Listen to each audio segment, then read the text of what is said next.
from the coalitions. Well, joining us live now out of Melbourne is the Treasurer, Josh Frydenberg, to talk about the current situation. Treasurer, good to see you. Thanks for your time this morning. So, will Victorians receive federal support for this 5-day lockdown?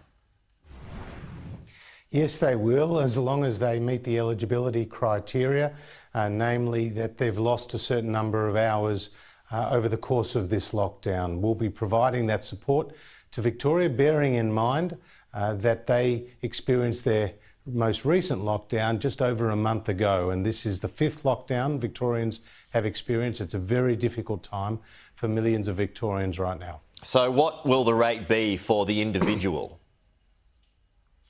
The rate will be $375 a week if you've lost between 8 and 19 hours of work a week, and if you've lost more than 20 hours or more of work as a result of this lockdown, then you'll be eligible for the $600 payment, and you apply through Services Australia.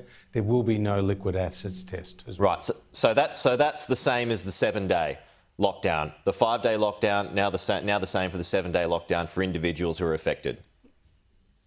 The key is how many hours you've lost over the course of that lockdown. If it was a 3-day lockdown and you'd lost the requisite number of hours, you'd also be eligible. The key is the number of hours, Pete, that a worker has lost, because we recognise that this is a very difficult time and that the workers need that support, and the federal government is providing it. So if there is a 3-day lockdown down the track, they'll be entitled to this money as well?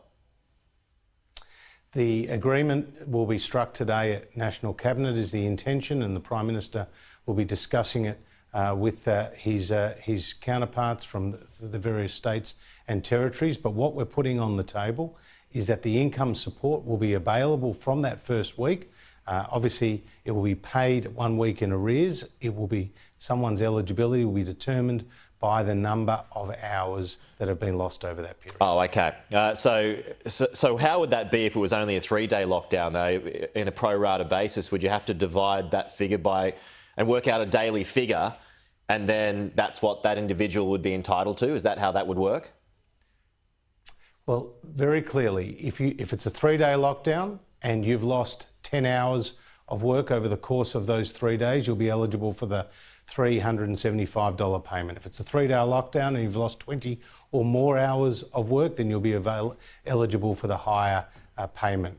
The clear point is it's the hours lost that will determine how much you receive. Understood. Okay. Now, what about the businesses? How much should they be entitled to for this 5-day lockdown in Melbourne? Well, our approach is the same as we adopted with New South Wales, and again, we've made it very clear that we'll provide business support in the event it's a lengthy lockdown.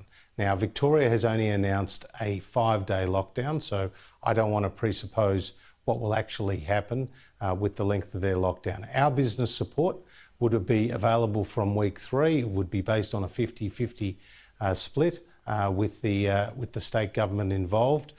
It would vary between $1,500 and $10,000 a week, depending on the size of the business and its wage roll. And again, what we're seeking to do here is to ensure that businesses keep their headcount, and that would be one of the commitments of those businesses receiving that payment. As for what the Victorian government will do for business, as you know, in the most recent lockdown, prior to today's one, they did announce their own package of support for business in the first 2 weeks, and I would leave those decisions and announcements to the state government. The streamlining of these figures, Treasurer, is this an admission that Victoria has previously been shortchanged? No. As the virus evolves, so does our response. And we're obviously dealing in real time with very difficult situations with the new, more contagious, more dangerous strain of COVID, namely the Delta variant. But we also recognise that Victoria went into a lockdown just over a month ago.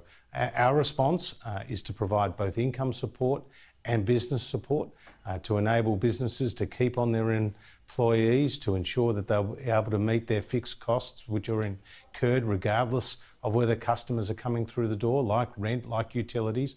And as you know, when we announced our package of support in New South Wales, it had very broad support from the leading business groups, whether it was the Business Council of Australia, the Chamber of Commerce and Industry, or the Australian Industry Group, and small business as well. So what we've always sought to do here is to rapidly get out support to those people most in need, because we want our economy to be healthy and strong on the other side of this crisis. And as you know, Pete, just yesterday we got some more economic data with the jobs figures for the month of June, and it showed that the unemployment rate had fallen to 4.9%, the lowest in more than a decade. More than 50,000 new full-time jobs were created, and importantly, the youth unemployment rate got down to its lowest level since 2009. And so that's a sign that our economic plan is working. That's a sign that the economy has bounced back strongly after its first recession in nearly 3 decades. They're great figures, there's no doubt about that, Treasurer, but the sun is not going to shine very long on that front, because there will be a hit, won't there, from this lockdown in New South Wales and Victoria? Well, we're certainly expecting to see the impact of the New South Wales lockdown in the next job numbers, and indeed in terms of our economic growth forecasts. These numbers did take into account the Victorian lockdown just over a month ago, and you could see that in the number of hours of work that was lost. Around 40 million hours of work was lost in Victoria alone, with hours lost increasing by 8%.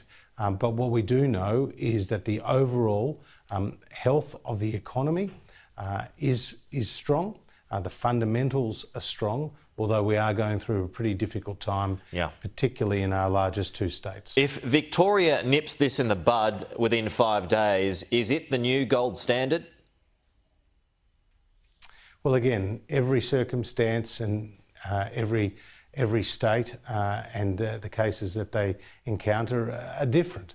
I mean, the Delta strain, yes, it's in Victoria, and yes, it's in New South Wales, but how it originates, how it spreads, the response by the various health authorities, will be slightly different depending on the jurisdiction. But would you prefer a hard and fast?